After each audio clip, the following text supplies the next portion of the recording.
Good day everyone, today is day 12 sa ato ang Azolla, Guppy and Chicken backyard farming. So for today's video, ato ang i-check na po ang update sa ato mga Guppy, Azolla and Chicken.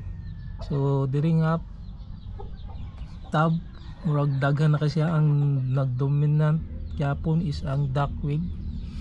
Ang Azolla gamay ra kaya to makita. Dire duckweed lang yapon. Yeah. But I noticed diri nga kuan. Buta ka na to og kuan. Azolla, murag ni daghan siya. Naa siya gamay nga ni part nga murag ni daghan siya. Na siya changes. Dire murag yapon ang isa nga Azolla atong gi eksperimentuhan. Tan to isa ka buok og daghan ba. Then gibutangan lang po na isa kagamay nga gapi para ang mga kiti-kiti or waya-waya is makaon niya.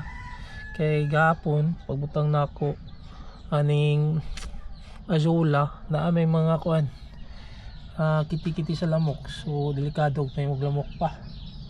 Then dire ang atong mga panda mga gapi, so buyag-buyag ko gyapon. I do hope nga di sila mamatay.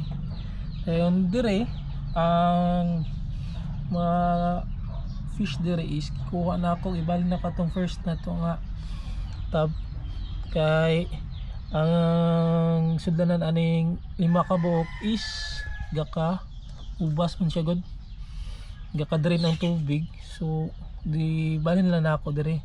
Total naman sila yung mga Azolla, buyag ang Azolla dire. So I think nice siya, nice. Then there is ang duckweed yapon daghan. And gapon ito ako ng duckweed, ipakaon ako sa mga piso. Galing ako yung mga piso. Kani ang inaingon ako nga naka-drain. So bitaw na ako tubig na paggapon. Obserbahan ako mag-drain na paggapon ni sila. So I think kaka-drain na sila. Then ang ito ang blue mosco, ano yung mga ito na to. Then sa atong mga manok, kaning manok na to namatch yan sa isa katong luya-luya, namatay gapon, gilubong na po na ako.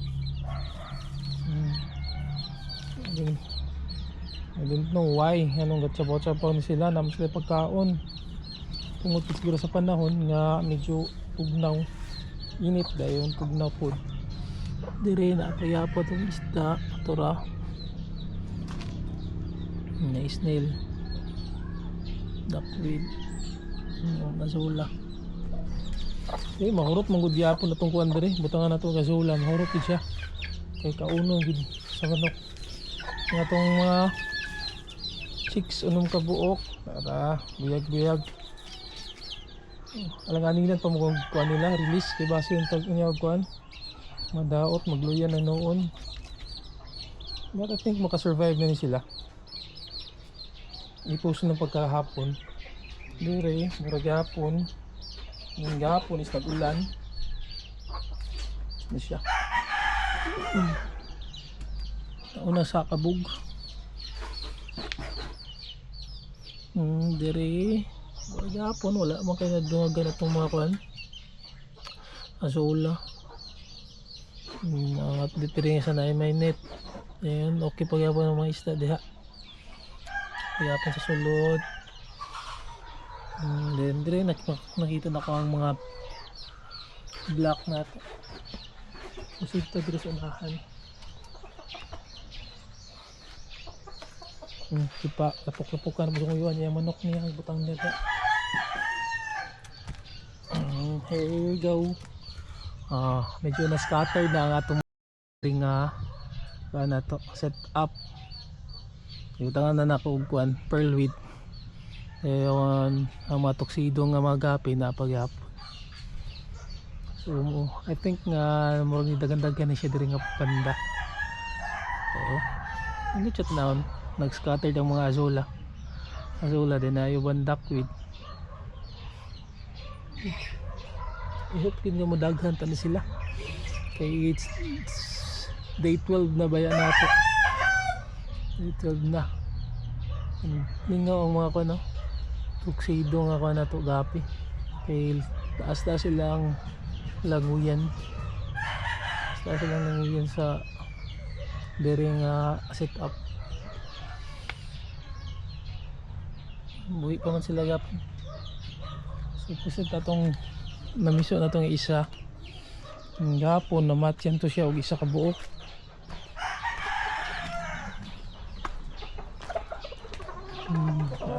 Breeder.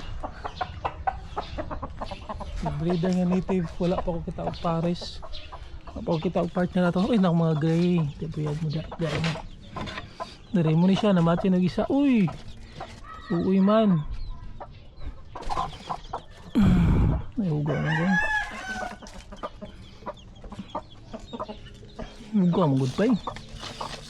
Taka ko ni kuan, rice, hal. Yan yung hugaw mo makadalag ko ano.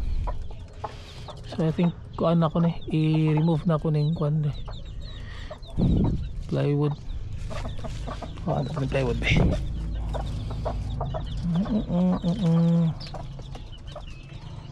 Isod na kaya hiran kaya